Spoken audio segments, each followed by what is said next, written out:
So this is a Tour 630, 25-inch swing, 120-inch bed, 3 steady rests, DRO, 2 chucks, front and rear chuck, 5.5-inch hole. All the equipment in this sail is up and running. Except it's not gear.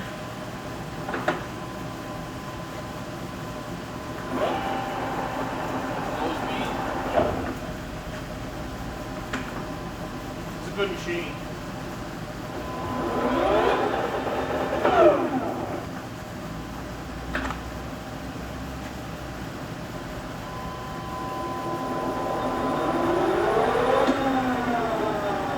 Rapid traverse in all directions.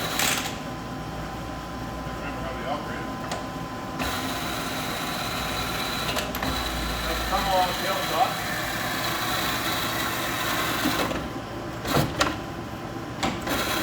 So you can drag the tail top along, you don't have to do it by hand.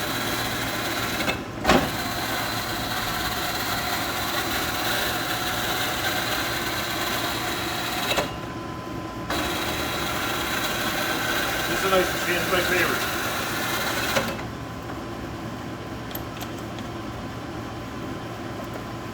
Okay. In and out, side to side. That's about it.